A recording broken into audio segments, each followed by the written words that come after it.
Hi there guys, Andrew with Aloha Quails. Today I'm going to show you how I build my quail cages. These are designed for commercial cages. They're not fancy, they're very simple, very easy to clean up, and very affordable to make. It's going to take a few specialized tools, but minimal cost behind them, and you'll use them over and over again. So the cages I'm going to be building today are 36 inches long, and they're going to be 24 inches deep total. They're going to have a roll down egg catcher, they're going to have a door, we're going to put a feeder and a watering system inside them, and it's going to be very quick. Okay, so to get started, what you're going to need is 1/2 inch hardware cloth or wire mesh. This is going to be for your floor. The rest of the cage is going to be built out of 1 inch mesh, and that's going to include the sides and the top and the bottom, the front and the back. The 1 inch mesh is good because it means that you can put your feeders on the outside if you want to. You can put your waterers on the outside if you want to, and the quails can just reach through the 1 inch holes. For you guys that are in predator areas, 1 inch mesh will do for most things, but that is something that you might want to be aware of. You can always put 1/2 inch mesh around the bottom part of the cage if you feel that that's a necessity. If you feel that that's a necessity, let's get that word right. So we have J-clips. J-clips are basically just a little wire J-shape. They're about 1/4 of an inch thick. These are used to go between the gaps on the cage, and basically it holds the whole thing together. You're going to need a pair of J-clip pliers. These basically, you put the J-clip inside them, you squeeze them, and it makes them into a round tube holding the wire together. You're going to need a pair of wire cutters. I use wire cutter plier combos. That's just for cleaning up the edges. Sheet metal snips.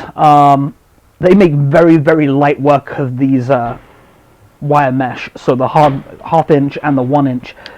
It's just much quicker with these. You can go with a pair of regular wire cutters and go through each one, but this just allows me to do it a little bit quicker. Pair of gloves. The edges of these wires can get kind of sharp and they can scratch you, so the gloves just protect your hands. Don't need them if you don't want them. Some people just don't like wearing gloves when working. Measuring stick, I just use a yardstick because that's the biggest measurement that I'm doing today. You can use a tape measure. And then lastly, my pull-out tray. So this is my waste tray. So it's just a plastic dog cage tray. So this is the one that goes underneath the dog cages when you're transporting a dog, or if you have a storage crate for them overnight. I found these to be very affordable. This one here is 19.5 inches by 35.5 inches. It's going to be perfect for the size cages that we're making. They do make a bigger one which goes out to 24 inches wide, and they do make smaller ones as well. So if you're doing an indoor cage or you don't have that much space, you can get the smaller ones and use that instead. You know, very easy to adapt this cage design for different size trays. So let's go ahead and get started. Okay guys, so let's get started. Very easy to do. So what we're going to do is we're going to take our 1 inch mesh, and we're going to make the bottom, the top, the front and back side, and they're all going to be cut to the same length. So this is real easy. You just take whatever your tray is and you lay it on top of your mesh, and you're going to go plus 1 inch to whatever the next one is. So in this case, this tray is 35.5, so the next one would be 36. So we're actually going to take it to 37 inches. So once you've worked out where it is, we're going to go ahead and cut that. Okay, so once you've cut out your 3 pieces, your 36 inch pieces, go ahead and put those to one side. And the next part you're going to cut is going to be the sides.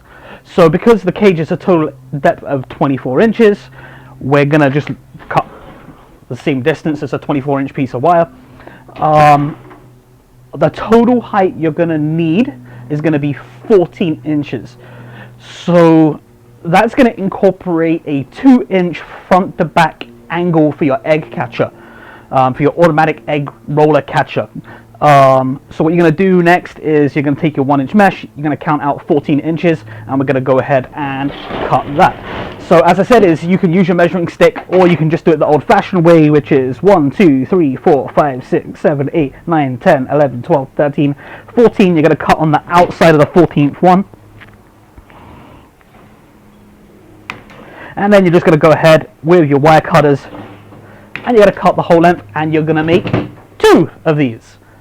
So once you've cut your 2 14-inch pieces, go ahead and put them to one side, and we're going to go and cut our 1/2 inch mesh. So this is going to be for the floor of the cage. This is where the quails are going to walk.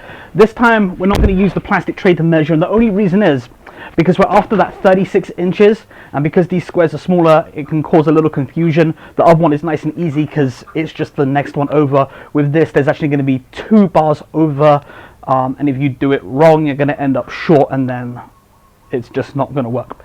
So what we do is we measure out 36 inches on the mesh, and for me, convenience to use a yardstick because that's 36 inches, and we're going to go ahead and cut. So for the 1/2 inch mesh, I don't like using wire cutters just because you can't get them in between the 1/2 inch holes, so I use metal shears. And the reason is as you're going to see, it's much easier. So I went ahead and I snipped the 1/2 inch mark, and what I'm going to do is just take my shears the right way around. Now we're just going to cut all the way down. Okay, so once you've cut your 1/2 inch mesh for your cage floor, you're going to grab your 1 inch mesh, one of the larger pieces, and we're going to cut that. We're going to cut it at 14 inches, and we're going to cut it at 9 inches. This is going to be used to make the front and the back of the back of the cage. So I'm going to go ahead and do that, and then we'll move on to the next step.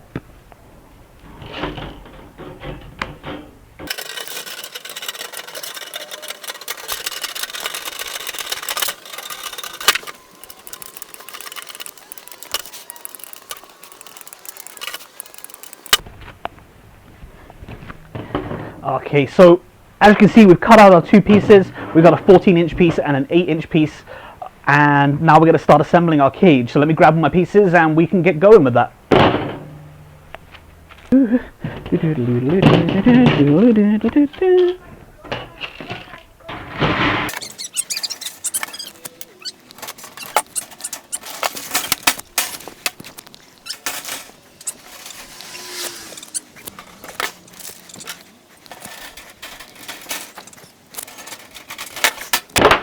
Okay, as you can see, guys, you've got your basic cage shape right here.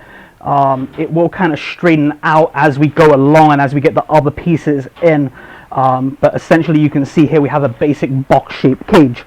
Now I'm going to go ahead and put the back on, and then we're going to go and get the floor in, and then we're going to get the front on. Okay, so the back is real simple, same thing. We're just going to put it on the back of the side of the cage, and we're just going to clip it in the corners. Get everything put in place before we start putting all of the extra J-clips in. Again, I've got this down. This is the way I recommend you do it, at least when you're doing the first few that you do, if you decide to go ahead and build this style of cage. And the reason is that if you wanted to take this off right now, you can cut through this with a pair of wire cutters and you can move it around, whereas once you put it together, you kind of want to put one of these every like 3 or 4 inches so that it is secure and it supports the weight of the quails a little bit more, because you can fit quite a few quails in here. You can put 4 quails per square foot, give or take. So in a cage this size, you can fit, 10 to 12 quails comfortably. On a commercial scale, you might even push that up to 20, 25 quails. Just be aware of your waste management with that density. So I'm going to go ahead and put this back on, and I'll get back to you in a second.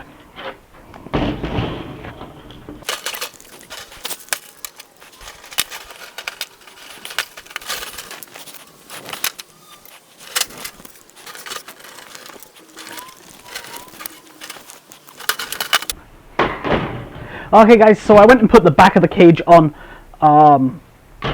so now you can see it a little bit better. It's a little bit more squared up. Very simple to build, as I said. So the next step is to go ahead and put the floor in.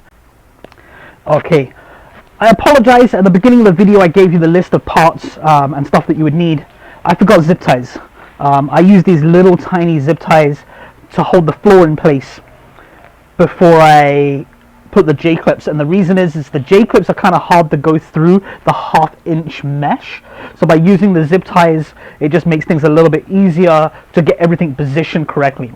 So what you're going to do is you're going to go ahead, take your floor, and you're going to put it inside your cage.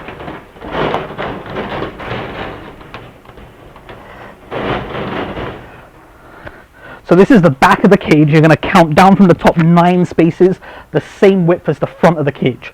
So 1, 2, 3, 4, 5, 6, 7, 8, 9. And then what you're going to do is you're going to zip tie this in place. Now if you have somebody to help you, it will make it a little easier.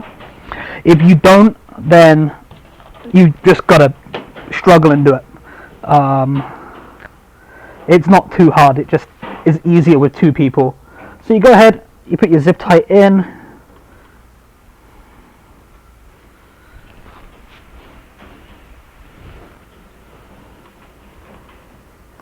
and again you want to zip tie it at 9 inches from the top. So 1, 2, 3, 4, 5, 6, 7, 8. That makes 9. And you're going to go ahead and you're going to do that all the way along the back, every 4 or 5 inches. And then I'll show you what to do with the sides and the front. So I'm going to go ahead and do that, and then we'll show you what it looks like when I've got it all. Okay, so once you've got the back side done, you should have something that looks like this. You've got a gap at the bottom, and you've got the 9-inch gap at the top. You're going to come to the sides, and what you're going to do is you're going to add on 2 inches to what the back is. So the back was 9, you're going to add on 2 inches. That's going to give you the 2-inch drop over the distance of the cage. So in my case, it's 11. So 1, 2, 3, 4, 5, 6, 7, 8, 9, 10, 11. We're going to do it on this one. As you can see, because we folded the cage, it's not going to come all the way to the front. Don't worry about that. The cage internally is a little bit smaller, but this works great. So you're just going to take your zip tie, you're going to put it around, you're going to pull it tight, and then you're going to find your midpoint, which in my case should be around here, and I'm going to put another zip tie here, and then I'm going to go ahead and do the other side. That's going to hold the cage at that 21-inch drop, and then we're going to go ahead and put the front in. So let me get this put in properly and put it straight, and then I'll put the front in and show you guys how it looks. Okay guys, once you've got your cage floor in, you're going to go ahead and take the front side, and all you're going to do is you're going to mount that 1, 2, 3 inches in. So it's not going to be flush at the front. This is going to give you the space that you need for your egg collector to work correctly, and it should be about 1.5 inches above the egg collector. That allows room for the eggs to roll under and stop the quails coming out. If it's not high enough for you, you get big eggs, you have jumbos that just won't roll under. What you can do is just cut this 1 inch shorter, so instead of being 9 inches it'll only be 8 inches. That's still plenty. Your quail shouldn't be able to get underneath it, even if it has a 2.5 inch gap. That's something that you'll have to work out for yourself based on how big your eggs are. So I'm going to go ahead and attach this, and I'll show you what it looks like when it's done. What we're going to do after that is we're going to cut the door so we can put the quails in and out, and then I'm going to show you how I do my feeders. You have a couple of choices about how you do that too. Okay, as you can see guys, we've got the front of the cage on. So we've attached that using J-clips along the top, J-clips along the side. What I also did at the bottom here was I added a 2-inch piece of the mesh, and what that does is it stops the floor pulling down. It holds itself pretty rigid as it is, but when you add quails to it, the weight might push it down a little bit. So what we do is we add just these 2x1 little pieces. We add 1, 2, 3 of those spread out. It doesn't stop the eggs rolling out, and it just gives it that extra support. So our black tray just slides in and out real easy. It makes it real easy to clean. I like to put a couple of sheets of newspaper in there, just because it makes it very easy and quick just to flip out. Instead of having to scrape it out, you can just throw the newspaper away. If you are composting or you're keeping your quail poop to make into fertilizer, you might not want to use that paper. I have a few other cages which I don't use newspaper in. I use that to mix in with my compost pile. So this is a quick, easy setup. As I said, the angle doesn't have to be that steep. The quails moving around will force the eggs to the front. There's enough room for them to get under. So there's a couple of things we need to do just to finish this off. One is we're going to cut the door. So what I'm going to do is I'm going to cut the door 1 inch up, and I'm going to cut it 1 inch down from the top. So that's going to give us a 1, 2, 3, 4, 5, 6, 7 inch door. And I'm going to make that door about 15 inches wide, give or take. You can make the door any size that you want. So I'm going to go cut that out, and then we're going to cut a panel that's going to fit over that door. So that panel is going to be 1 inch bigger in both directions. So if it's 7 inches tall, it's going to be an 8 inch door, and if it's 15 inches wide, it's going to be 16 inches. So I'm going to go ahead and cut those out, and then I'll show you how we attach it and how we make this work. Okay, so we're almost done. So as you can see, we've cut the hole out for our door. We've also made our door, made it a little bit smaller than what I thought I was doing. I had some pieces of the 1x1 that I'd already cut out, and it just so happened that one of them was going to work out to fit perfectly as a door. So as you can see, what I've done here is I've taken presentation binder strips. I believe that's what they're called. It's a plastic strip that you put on presentation binders to hold them all together and hold all the paper inside. I put that along the edges of the door and along the edges of the door frame. The reason for that is the cut metal can be kind of sharp. So by doing this, it stops you getting scratched when you're taking stuff out. So all we're going to do is take these, and we're going to use our J-clips, and we're just going to clip the door in place. And because we made it a little bit bigger, it should fit almost perfectly. So that's 1,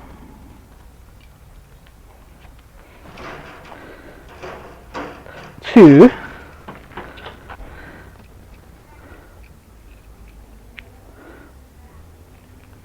and 3. And that's our cage done. There's enough space here where it overlaps so that you can put a keychain on here, and what it'll do is it'll hold the door closed, stop the quails getting out. So this is the main cage built. I was going to show you guys today how to do the water and how I put my feeders inside. I do them a little bit different to other people, but what I do works for me. But what I'm going to do is I'm just going to make another video for that, and the reason is this video is going to be a little bit longer than what I thought it was going to be, and I want to go into some of the details of how I modify an off-the-shelf feeder to make it suitable for quails, and it reduces the amount of waste that you're going to have. So once again, this is Andrew from Aloha Quails. This is how to build a quail cage, and we'll see you in the next video. Don't forget to like and subscribe if you guys want to see what happens next.